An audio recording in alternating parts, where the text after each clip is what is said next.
우리 말씀 한 절씩 교독하고 마지막 절을 합독해서 읽겠습니다. 12절 제가 읽습니다. 그러므로 한 사람으로 말미암아 죄가 세상에 들어오고 죄로 말미암아 사망이 들어왔나니 이와 같이 모든 사람이 죄를 지었으므로 사망이 모든 사람에게 이르렀나니라.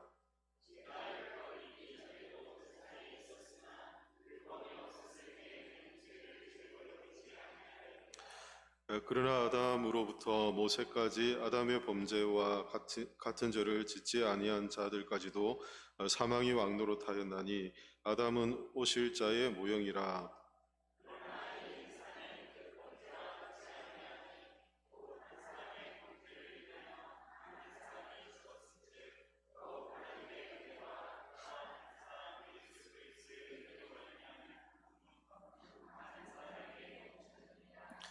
또 이 선물은 범죄한 한 사람으로 말미암은 것과 같지 아니하니 심판은 한 사람으로 말미암아 정죄에 이르렀으나 은사는 많은 범죄로 말미암아 의롭다 하심의 이름이니라.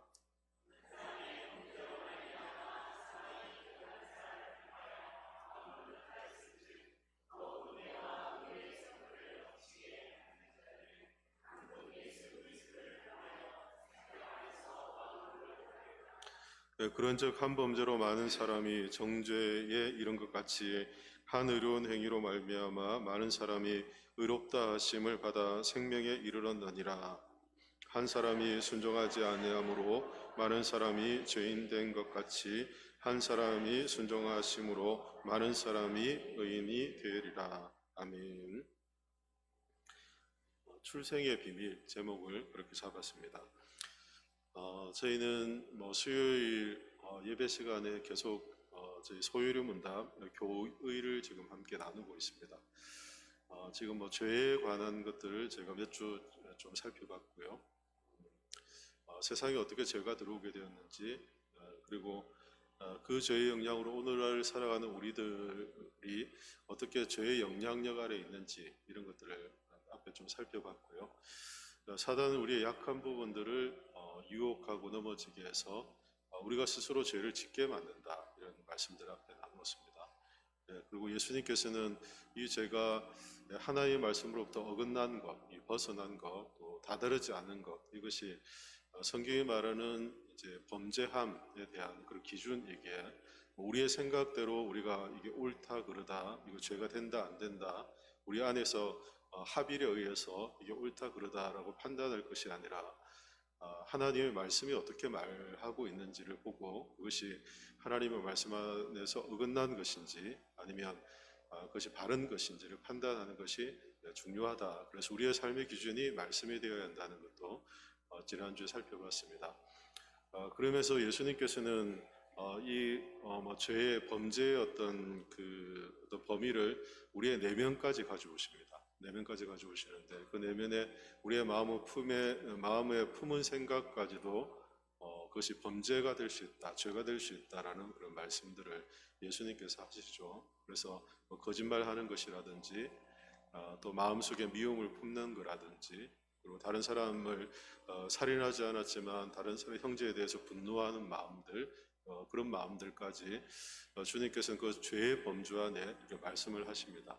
음욕을 품는 자가 간음합니다 라고 말씀하신 주님의 말씀도 그저 생각만, 마음만 떠올렸는데 그것이 어떻게 죄가 될까? 이 세상의 기준으로는 감추어져 있고 아무에게도 드러나지 않은 것이기 때문에 누구도 그것을 죄라 탓하지 않습니다. 그러나 성경은 그것이 하나님의 기준에 볼 때 죄가 된다라고 이렇게 말씀을 하십니다. 그런 말씀을 이렇게 쭉 들으면 어떤 생각들이 드냐면, 우리가 누구도 하나님의 어떤 기준으로부터 자유로운 사람이 없구나라는 생각을 갖게 되죠. 누구도 이 하나님의 어떤 기준이죠. 하나님의 기준으로부터 자유로울 사람이 없다. 우리의 마음도 그렇고 또 우리의 행위도 그렇고 또 우리가 하나님 말씀 안에 온전히 다다르지 않는 것도 그렇고 우리가 하나님 앞에 온전할 수 없구나라는 것을 이제 깨닫게 되는 거죠. 그래서 성경 율법은 우리의 죄를 드러내는, 우리의 죄가 무엇인지 그전에는 알지 못하던 것이었는데 하나님의 말씀의 기준에 갖다 대어 보니까 이것이 죄가 될 수 있겠구나라는 것을 깨닫게 하는 기능이 있다라고 말씀드렸습니다. 죄가 없을 때는, 법이 없을 때는 이게 죄인지 아닌지를 모르잖아요. 그러나 법이 딱 세워지면 이 법의 기준으로 그 행동이 죄가 되는지 범법함인지 그렇지 않은지를 판단하는 것처럼 하나님의 말씀을 갖고 우리의 삶이나 우리의 내면을 비춰보고 딱 그 기준을 세우면 우리 안에 드러나는 것은 우리의 연약함과 죄된 모습들이 드러난다는 것입니다. 이런 하나님의 말씀의 기준에서 자유로운 사람은 아무도 없다는 것을 우리가 깨닫게 되죠. 이 세상에 누구든지, 이 세상의 모든 사람들은 그래서 죄의 범주에서 자유로울 수 있는 사람, 조금만 줄여줄래요? 너무 소리가 커서 제가 막 울려서 그렇습니다. 누구든지 자유로울 수 없다는 것을 이제 알게 되죠. 그래서 성경도 모든 사람이 죄를 범하였음에 무엇에 이르지 못한다고요? 하나님의 영광에 이르지 못하더니라고 그렇게 말씀하잖아요. 모든 사람, 이 세상의 모든 사람들이 죄의 영향력 아래서 그 죄로부터 자유롭지 못하다라고 성경은 말씀해 줍니다. 그렇다면 이 세상을 살아가는 우리들에게 소망은 무엇인가? 굉장히 중요해지지 않습니까? 만약 모든 사람들이 이 죄의 범주 아래서 우리의 마음이나 생각, 우리의 행동이 하나님의 말씀의 기준에 볼 때 이것이 범죄함이 되고 또 누구도 자유롭지 못하다면 우리가 이 땅을 살아가는 우리의 소망은 과연 무엇인가? 라는 질문을 우리가 갖게 되죠. 지난 시간 우리가 함께 살펴볼 때 죄란 하나님의 말씀의 기준을 따라서 하나님의 말씀 안에서 그것을 규정하는 것들로 우리가 볼 수 있다고 했죠. 그런데 오늘 성경을 우리가 읽은 말씀을 보면 사람들이 왜 죄인으로 이 땅에 태어나는가라는 것을 성경이 말씀해 줍니다. 왜 우리가 죄인으로 살아가고 왜 우리가 죄를 품고 살아가는 인생이 될 수밖에 없었는가, 이것을 우리에게 성경은 말씀해 줍니다. 그리고 읽은 말씀에도 보면 그런 말씀을 하고 있죠. 읽은 말씀 12절에 보면 그러므로 한 사람으로 말미암아 죄가 세상에 들어오고 죄로 말미암아 사망이 들어왔나니 이와 같이 모든 사람이 죄를 지었으므로 사망이 모든 사람에게 이르렀느니라 라고 말씀합니다. 한 사람으로 말미암아 들어온 것이에요. 그런데 이 사람으로, 한 사람으로 말미암아 들어온 이 죄가 모든 사람에게 다 이르렀다라고 말씀합니다. 그래서 이 말씀만 보면 우리에게 아무런 소망이 없는 것 같고 이 말씀만 보면 우리가 이 땅을 살아가는 의미가 없는 것처럼 이렇게 보여지죠. 그러나 성경은 한 사람을 말미암아 죄가 세상에 들어오고 그로 말미암아 모든 사람이 죄의 영향력 아래 살아가지만 우리의 유일한 소망이신 예수 그리스도에 대해서 성경은 말씀해 줍니다. 하나님을 알지 못하는 사람들은 어떤 생각을 하냐면 사람은 태어날 때부터 착하고 또 순결하게 태어난다라고 생각합니다. 어린아이들을 보면서 야, 이 아이가 죄를 가졌다, 죄성이 있다라고 이야기할 사람이 없죠. 아이들 보면 아이들이 예쁘게 보이고 또 선하게 보이고 아름답게 보이기 때문에 태어난 아이를 보면서 이 아이가 죄를 갖고 태어났다라고 이야기하는 것은 좀 맞지 않아 보입니다. 그래서 사람들은 본래 사람이 태어날 때 착하고 그리고 순결하게 태어난다라고 말합니다. 그리고 사람들이 이 아이가 자라나는 성장의 과정을 따라서 그 성장의 과정에서 부모로부터 상처를 받는다든지 아니면 불행한 환경에 놓인다든지 아니면 여러 가지 어려운 상황들을 통해서 이 죄라는 것, 처음에 선하게 태어나고 선한 마음을 가졌지만 점점 상처와 불행이 점점 이 죄를 짓는 환경을 만들어 간다라고 그렇게 세상 믿지 않는 사람들은 그런 이야기를 합니다. 이걸 이제 성선설이라고 그렇게 이야기하죠. 사람들은 선하게 태어난다는 것입니다. 환경이 사람들을 죄인으로 만든다 이렇게 이야기하죠. 믿지 않는 사람들은 그런 생각들을 합니다. 그러나 성경은 어떻게 말씀합니까? 앞서 말씀드린 것처럼 모든 사람이 죄를 짓는 그 이유는 우리가 태어날 때부터 우리가 죄인으로 태어나기 때문에 죄를 짓는다라고 말합니다. 다시 말씀드릴게요. 모든 사람이 죄를 짓는 그 이유는 환경도 아니고 부모의 탓도 아니고 그가 얼마나 많은 어려움을 겪어서 어려운 인생을 살았는지도 아니라 그가 무엇으로 태어났기 때문에요? 죄인으로 태어났기 때문에 죄를 짓는다 이렇게 말씀합니다. 우리가 죄인으로 태어났다는 것입니다. 동의가 되세요? 시무룩한 거 보니까 동의를 못 하시는 분, 우리가 죄인으로 태어났다는 거죠. 성경은 그렇게 우리가 말씀해 줍니다. 우리가 죄인으로 태어났기 때문에 우리 환경이나 상황이나 아니면 부모나 다른 사람들의 영향 아니면 인생을 살아가면서 우리에게 뭔가 인성이 부조화가 생겨서 일으키는 그런 죄가 아니라 우리가 타고날 때부터 죄인으로 우리가 태어났다 그렇게 말씀하죠. 그래서 시간이 점점 지나면서 우리는 우리 안에 있는 이 죄성으로 말미암아서 죄를 짓게 되는 것입니다. 처음 어릴 때는 그게 잘 안 보여요.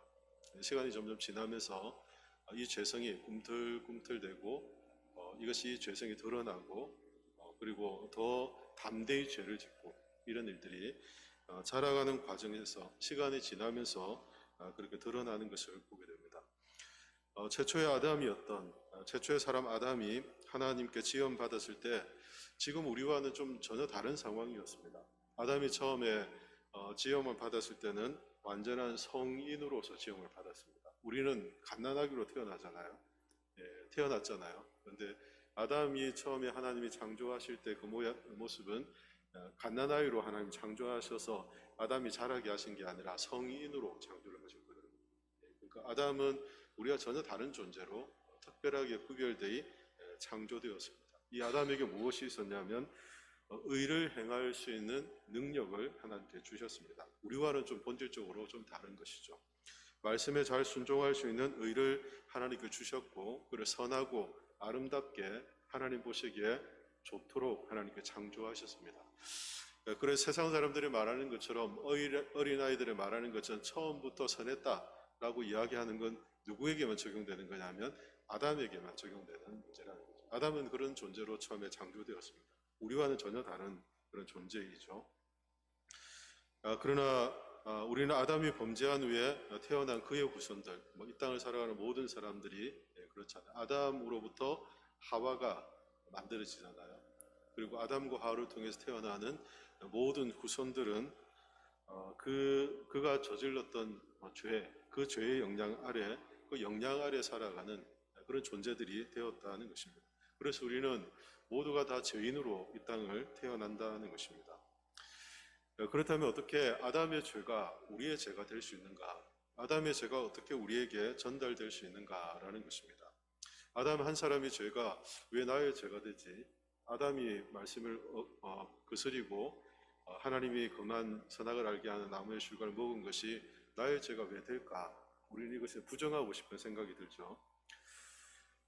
어떻게 아담 한 사람의 죄가 모든 사람의 죄가 될 수 있는가? 이 두 가지 원리를 일반적으로 얘기하는데요. 첫 번째는 실제설이라는 것, 실제라는 것입니다. 실제. 무슨 의미의 실제냐면 아담의 죄가 우리에게 그대로 유전되었다는 겁니다. 여러분 유전이 뭔지 아시죠? 부모가 가진 것을 자녀가 그대로 물려받는 것처럼 아담의 죄를 아담으로부터 태어난 모든 인류들에게는 이 죄가 유전이 되었다는 것입니다. 아담은 특별한 사람인데 그는 인류의 아버지이죠. 그래서 아담을 통해 모든 인류가 다 태어나게 되었고 아담을 통해서 혈육이 이 땅에 존재하게 되었습니다. 우리와 다른 성정을 가졌던 아담이고 또 성인으로 창조되었죠. 그리고 그 안에서 태어난 모든 사람들은 아담으로부터 이렇게 죄를 물려받게 되는 유전적 죄를 물려받는 것이 있다는 거죠. 그래서 아담은 모든 인간의 아버지가 되고 아담에게서 나온 모든 사람은 아담의 것을 유전받는, 이어받는 것이 사람들에게 다 드러나게 되었다는 겁니다. 아담에게 태어난 우리도 그렇죠. 그가 범죄한 죄의 영향을 우리가 그대로 받아서 태어난다는 거죠. 처음 우리가 이 땅에 태어났을 때 아담의 범죄가 우리가 갓난아이로 이 땅에 태어났을 때도 이미 그 죄를 갖고 태어난, 그래서 그 죄가 시간이 점점 지나면서 우리가 스스로 자의적으로 죄를 짓는, 그래서 장성함으로써 죄를 담력을 내어서 짓는 그런 존재로 이렇게 성장하는 과정이라는 거죠. 다시 말하면 죄가 유전이 되었다는 것입니다. 아담의 죄가 우리에게 그대로 유전이 되었다는 거죠. 이것이 얼마나 독특한 것인가를 우리가 잘 알죠. 우리 부모로부터 신체적 특성을 물려받는 것이라든지 아니면 재능을 물려받는 것이라든지 이런 것들을 보면 부모의 것이 자녀에게 유전되는 것을 우리가 이해할 수 있잖아요. 근데 죄의 성도 그대로 다 유전이 되었다는 것입니다. 그런데 성경은 이것뿐만 아니라 인류의 최초의 아버지였던 아담의 죄가 우리 모두에게, 그 이후에 있는 모든 세대에게 물려졌다는 거죠. 이걸 우리에게 잘 설명하는 성경 구절이 한 구절 있습니다. 우리 한번 좀 찾아보면 좋을 것 같은데요. 히브리서 7장 9절부터 10절 말씀입니다. 히브리서 7장 9절부터 10절 말씀.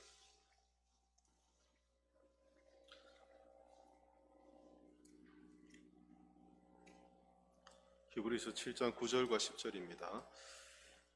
우리 같이 말씀 읽겠습니다. 또한 10분의 1을 받는 레위도 아브라함으로 말미암아 10분의 1을 바쳤다고 할 수 있나니 이는 멜기세덱이 아브라함을 만날 때 레위는 이미 자기 조상의 허리에 있었습니다. 아멘. 여러분들 주목하고 봐야 될 표현이 레위는 이미 자기 조상의 허리에 있었습니다 라는 표현입니다. 자기 조상의 허리라는 표현에 여러분 주목해 보시고요. 그리고 9절의 말씀에도 보면 또한 10분의 1을 받는 레위도 아브라함으로 말미암아 10분의 1을 어떻게 했다고요? 바쳤다고 할 수 있나니 라고 이렇게 말씀하죠. 조상의 허리, 그리고 아브라함으로 말미암아 10분의 1을 바쳤다고 할 수 있다. 이 두 표현을 주목해 보면 됩니다. 레위는 아브라함보다 한참 뒤에 이제 그 시대 인물이죠. 그러니까 멜기세덱과 아브라함보다 한참 뒤에 이제 아브라함과는 굉장히 시간적 공간이 있습니다.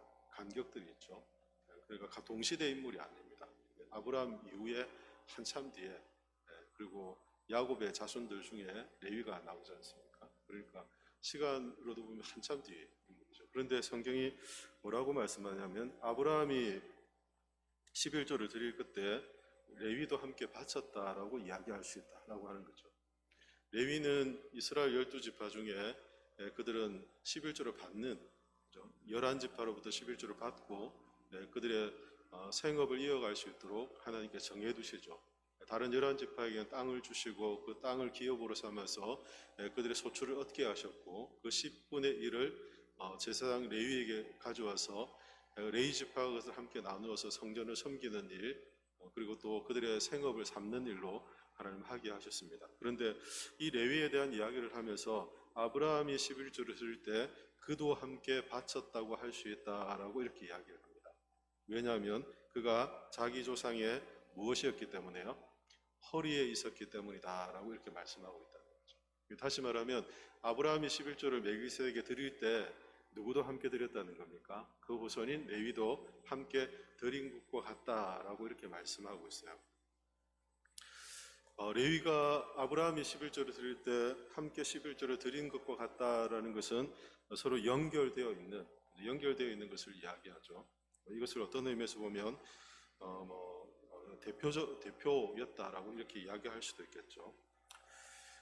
멜기세덱과 레위 사이에는 상당한 시간차가 있음에도 불구하고 성경 레위가 아브라함의 증손자임에도 불구하고 그가 그 아브라함의 허리에 붙어 있던 자였기에 그는 아브라함이 멜기세덱에게 11조를 드릴 때 함께 드린 것과 같다라고 이렇게 말씀합니다. 이것이 바로 아담이 선악을 알게 한 나무의 실과를 먹었을 때 아담의 후손들이 태어날 모든 인류가 그 허리에 있고 그와 함께 범죄한 일에 참여했다라는 것을 성경은 증언하고 있는 말씀입니다. 그래서 아담이 죄를 지을 때 제가 앞에서 유전이라고 표현했잖아요. 그래서 부모에게 물려받는 유전의 개념을 설명했잖아요. 그런데 좀 더 엄밀하게 말하면 아담이 죄를 지을 때 우리 모두도 그의 허리에 붙어서 어떻게 한 것입니까? 함께 죄를 지은 것이 되는 것이죠. 동의하고 싶지 않으셔서 대답을 잘 안 하시네요. 레위가 그렇게 11조를 멜기세덱에게 드린 것과 같은 그 원리라면 아담이 범죄할 그때 이 세상의 모든 사람도 그 자리에서 함께 죄를 지은 것과 똑같은 원리라는 것입니다. 이걸 유전이라고 이렇게 표현했을 뿐이지 사실 우리도 그 범죄한 자리에 함께 있던 자라는 것이죠. 그래서 이것을 이제 조금 더 구체적으로 설명하기 위해서 아담이 우리 온 인류의 대표다라고 이렇게 설명을 합니다. 만약 아담이 지은 죄가 왜 우리와 관계가 있을까? 왜 그것이 우리에게 유전이 될까라고 그래서 아담 이후에 많은 후손들이 있는데 그 후손의 죄가 그러면 아담의 죄가 있어요. 그리고 가인의 죄가 있어요. 그리고 그 후손들의 죄가 있습니다. 이게 많이 물려진다면 이제 지금 태어나는 아기를 우리가 이제 가정을 해봅시다. 인류의 모든 죄를 유전받는다면 늦게 태어나면 늦게 태어나는 아이일수록 죄가 어떻게 될까요? 어마어마하게 크겠죠. 모든 세대의 죄를 다 유전받아서 그 아버지의 죄를 물려받은 가인이 그 아버지의 죄와 가인의 죄를 또 합쳐서 그 아들이 죄를 물려받고 하면 이게 눈덩이처럼 커져서 도무지 감당할 수 없는 죄의 대물림이 될 수 있겠죠. 그렇다면 아담뿐 아니라 아담이 낳은 모든 아들들 그리고 그 후손들의 모든 죄가 다 내려온다는 그런 의미일 수 있잖아요. 그래서 앞에 대표라고 이렇게 말한 것도 아담의 그 죄에 우리가 함께 참여한 것이 되고 그 아담의 죄에 참여함으로써 우리가 범죄한 사실, 함께 그 죄에 참여한 것이 된다라는 의미에서 아담이 우리의 모든 인류의 대표라는 것입니다. 하나님이 아담을 처음에 창조하시고 아담을 온 인류의 대표로 보셨다는 거예요. 한 나라의 국가대표가 있지 않습니까? 국가대표가 나라를 대표해서 경기를 하는 것처럼 우리가 국회의원을 선출하면 국회의원들을 선출해서 국민들의 대표로서 그들이 정당 활동을 하면서 입법도 하고 이런 일들을 하도록 대표로서의 자격을 주는 것이지 않습니까? 한 나라의 그 대통령이죠. 나라의 원수가 다른 나라와 또 정상회담을 할 때 한 나라의 대표로서 그 자리에서 함께 이야기한 것은 나라의 전체 의견이 반영되는 거잖아요. 대통령이 한 말과 나와 상관이 없다고 한들 그것이 관계없는 것이 되지 않고 그것은 대표로서 모든 한 나라의 모든 의사가 함께 결정되는 것이라는 것을 알게 되죠. 하나님은 아담을 그렇게 보셨다는 거죠. 우리가 그 일에 함께 참여한 바가 되고 아담이 범죄할 때 우리가 그 범죄한 일에 함께 참여한 바가 되는 온 인류가 다 그 일에 참여한 바가 되었다고 하나님께서는 보신다는 것입니다. 그래서 왜 내가 아담의 죄를 물려받고 그 죄가 물려지고 되물려져서 눈덩이처럼 큰 그런 죄가 우리에게 올까라고 어쩌면 우리는 의심할 수 있겠지만 성경은 아담이 그 범죄한 그것이 온 인류의 범죄함이다라고 성경은 말씀해 줍니다. 온 인류를 대표했던 아담의 이런 범죄함 이것이 결국 우리에게 그 죄를 우리가 태어날 때부터 죄를 갖고 태어나는 그런 우리가 어떤 존재들로 그렇게 우리가 되었다는 것입니다. 아담이 개인적인 자격으로가 아니라 온 인류의 대표로서 그렇게 선악을 알게 하는 나무의 실과를 먹게 되었다는 것이죠. 그래서 아담이 지은 죄가 결국 우리가 지은 죄고 아담이 지은 죄는 온 인류를 대표하여서 지은 죄가 되기에 우리 모두는 아담의 죄에 함께 참여한 바가 되었다는 것입니다. 그렇다면 이처럼 앞서 말씀드린 것처럼 우리가 이 죄로부터 자유한 자가 없고 모든 사람이 죄를 범하여서 하나님의 영광을 이루지 못하게 된다면 이 땅의 소망은 과연 무엇일까라는 것이죠. 이 땅의 소망은 앞서 말씀드린 것처럼 첫 아담이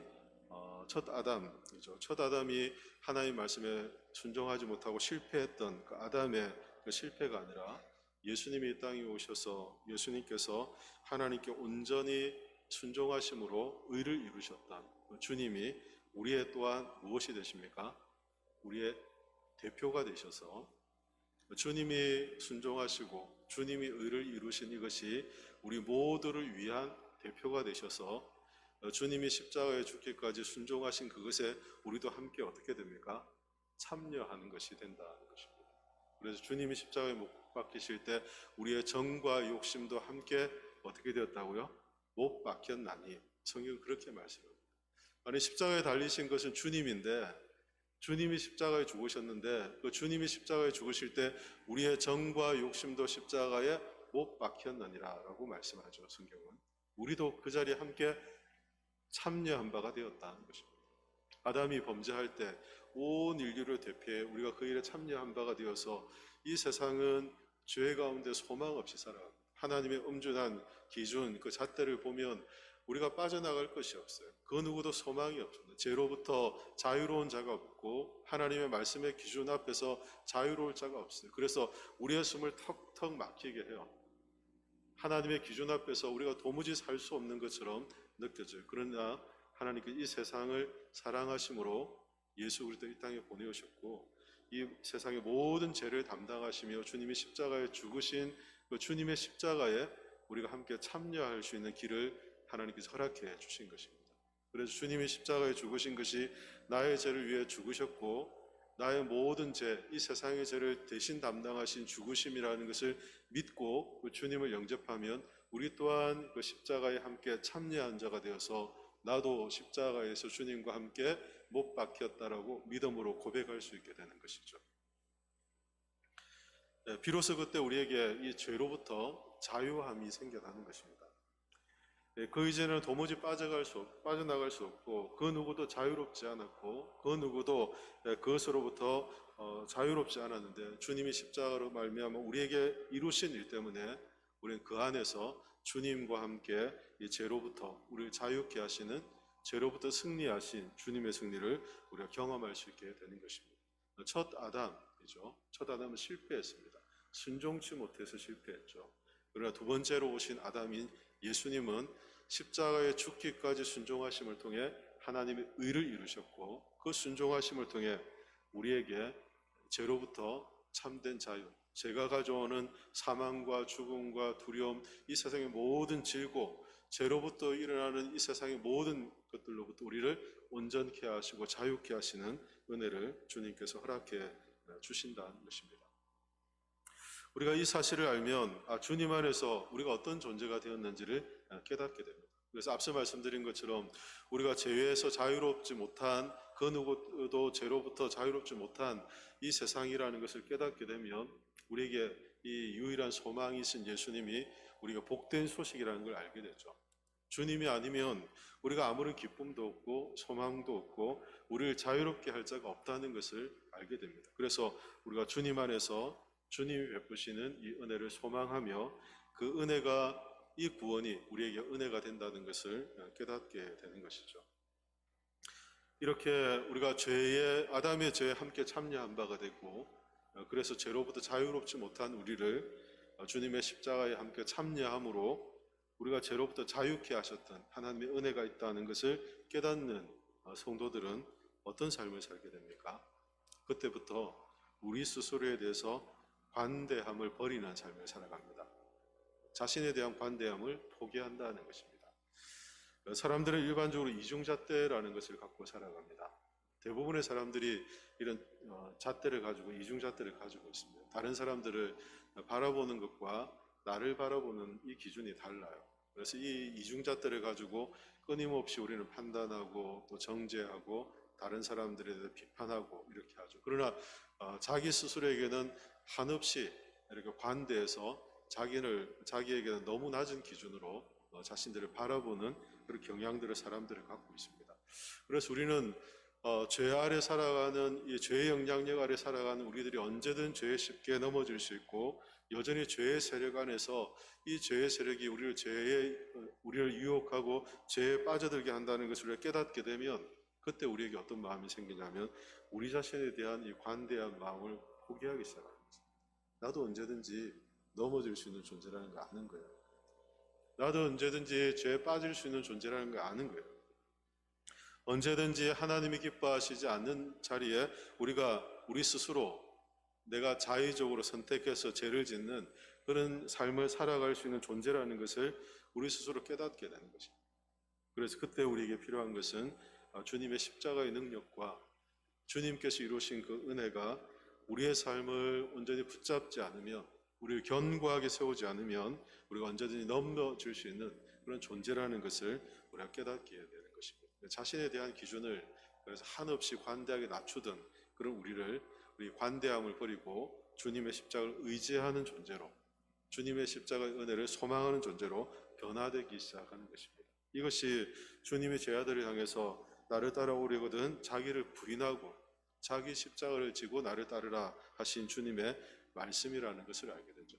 끊임없이 자기 부정에 자기를 부인하는 삶을 사는 것입니다. 그전에는 나를 높이고 나에 대해서 한없이 관대하고 그렇게 자기중심적인 인생을 살았는데 우리가 죄로부터 자유롭지 못하고 이 죄로부터 우리를 구원하신 하나님의 은혜가 어떠한지를 깨닫는 순간 우리는 우리 자신에 대한 관대함을 버리고 자기를 부인하는 삶을 살기 시작하는 것입니다.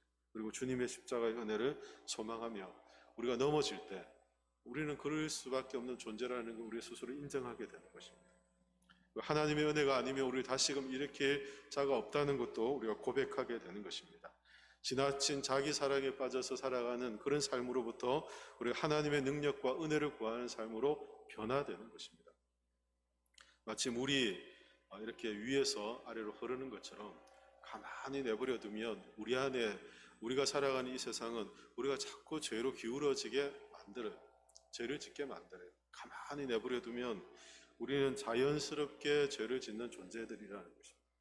그래서 주님의 십자가의 은혜와 주님이 우리를 향하신 하나님의 그 사랑이 어떠한지를 깨닫고 우리가 주님을 의지할 때만이 또 주님의 십자가를 의지할 때만이 우리가 자연스럽게 흐르는 물에 따라서 우리가 죄를 짓는 죄 가운데 흘러가는 이런 삶으로부터 하나님의 능력으로 우리를 지켜갈 수 있다는 것을 깨닫게 됩니다.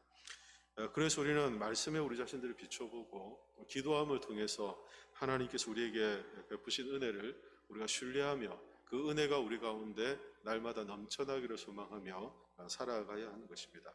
그렇지 않으면 언제든 우리는 죄에 쉽게 넘어집니다. 얼마나 우리의 마음이 간사하고 우리가 얼마나 쉽게 죄에 넘어지고 죄의 유혹이 얼마나 약한 존재인지를 우리 스스로 잘 알잖아요. 하나님의 구원의 능력과 십자가의 은혜가 아니면 언제든 우리는 쉽게 넘어지는 그런 존재이거든요. 그래서 은혜를 구하고 주님의 은혜 십자가의 능력을 나를 붙잡아 주시고 그 은혜 가운데 견고하게 세워지도록 우리가 늘 은혜를 구하는 삶, 말씀 안에서 기도함을 통해 이 삶을 살게 되는 것입니다. 뿐만 아니라 우리가 우리 자녀들을 보면서도 그런 마음들을 갖게 되죠. 우리가 오늘날 우리가 자녀들을 이제 보면 자녀들에게 그 안에 자녀들을 보면서 그 안에 이렇게 뭐라고 할까요? 좋은 삶을 살게 하기 위해서 그 안에 있는 죄된 본성을 보지 못할 때가 있습니다. 다시 말하면 자녀들의 길을 살린다고 아니면 자녀들이 자신이 원하는 인생을 살게 하기 위해서 그들이 원하는 대로 살게 하면서 그들 안에 있는 이 죄의 본성을 방치할 때가 있다는 것입니다. 앞서 말씀드린 우리도 그렇고 자녀들도 마찬가지입니다. 이런 죄의 영향력이 세상에 들어오고 또 우리 안에서 이런 작용하면 자녀들도 결코 예외가 될 수 없다는 것입니다. 자신의 스스로 관대하고 자기 중심적으로 살아가고 자신이 원하는 것을 추구하며 살아가는 그런 모습들을 이제 보게 되죠. 그런 자녀들을 향해서 우리는 마땅히 그들이 하나님의 말씀 앞에 바르게 서도록 우리는 그들을 기도하며 주의 말씀의 훈계로 그들을 잘 양육하는 그런 가정을 세워가야 한다는 것입니다. 그렇지 않으면 쉽게 죄에 물들고 쉽게 죄에 넘어지고 또 죄에 이끌리는 인생을 살아가는 것을 우리가 깨닫게 되죠. 하나님은 이 세상에 창조하시고 사람을 만드시고 비록 죄가 이 세상에 들어왔지만 사람들 안에 여전히 양심이라는 걸 두셔서 죄를 억제하시고 억누르는 일들을 하십니다. 사람들 안에 이런 것들을 주셨다는 거죠. 그리고 사회의 법과 질서, 도덕을 통해서 죄를 하나님께서 제어하고 억제하시도록 지금도 하나님께서는 역사하고 계십니다. 법제도를 통해 또 이 세상의 위정자들을 통해 이러한 일들을 하나님께서 하고 계시죠. 사람이 착한 태도로 보이는 것은 다른 사람에게 선대하기 때문이지 그 이상도 그 이하도 아니라는 것을 우리는 잘 기억해야 합니다. 어떤 사람이 타고나게 천성이 선하다라고 생각하면 큰 착각이라는 것입니다. 상대적이라는 것입니다. 조금 더 나아 보일 뿐이지 결코 선한 것을 사람들에게 찾아볼 수 없다는 것이. 왜냐하면 아담의 범죄 안에 우리 모두가 그 죄에 함께 가담한 자고 그 죄로부터 자유로운 자는 아무도 없고 죄의 결과는 결국 사망이라는 것을 성경이 우리에게 말씀해주고 있기 때문이죠. 이것으로부터 우리가 자유로우려면 주님의 십자가의 은혜에 함께 참여하고 주님의 십자가에 함께 참여하는 자가 될 때만이 우리가 죄로부터 자유케 하시는 하나님의 은혜를 경험하게 되는 것입니다. 우리는 그래서 우리 교회 공동체, 우리 성도들을 보면서 우리가 하나님께서 우리에게 주신 이 구원의 은혜와 이 십자가의 능력을 신뢰하며 우리가 죄를 이기고 또 피 흘리기까지 죄와 싸우고, 그래서 주님이 우리에게 믿음의 길을 걷게 하신 하나님의 은혜가 우리의 교회 공동체, 우리의 삶의 자리에 충만하기를 우리가 간구하면서 은혜 가운데 사는 복된 인생이 되어야 할 줄로 믿습니다. 저는 우리 모든 성도님들이 우리를 유혹하는 이 죄의 세력으로부터 우리가 스스로 이기려 함이 아니라 또 십자가의 능력을 의지하고 주님이 우리에게 주신 승리를 따라 우리 모두 승리하시는 복된 인생이 되기를 예수님의 이름으로 축원합니다. 기도하겠습니다. 살아계신 하나님, 은혜를 감사합니다. 오늘 주신 말씀을 따라 한 사람의 죄로 범죄함으로 말미암아 모든 사람들이 범죄에 참여한 바가 되고, 또 한 사람의 십자가의 죽으심으로 말미암아 우리 또한 그 십자가에 참여한 바가 됨을 말씀해 주시니 감사합니다. 하나님, 우리 안에 있는 연약함과 죄성을 보면 아무런 소망도 없고 기대할 것도 없고 우리가 스스로 우리 자신들을 세워갈 수 없는 연약한 존재이지만, 하나님, 이런 우리를 사랑하셔서 주님을 이 땅에 보내어 주시고 주님의 십자가를 통해 세상의 모든 죄를 지시고 우리도 그 일에 함께 참여한 바가 되도록 은혜 주심을 감사합니다. 하나님, 우리가 십자가의 능력을 붙잡고 우리를 연약하게 하고 우리를 넘어지게 하는 이 죄의 세력으로부터 하나님의 승리를 경험하며 살아갈 수 있도록 도와주시고, 죄가 점점 깊어져 가고 어두워져 가는 이 세상 가운데 우리가 소망을 품고 하나님이 주시는 기쁨과 평강을 경험하며 믿음으로 살아갈 수 있도록 하나님 은혜를 더해 주시옵소서. 감사드리며 살아계신 예수 그리스도 이름으로 기도하옵나이다. 아멘. 우리 함께 찬양하시면서 주님께 기도하면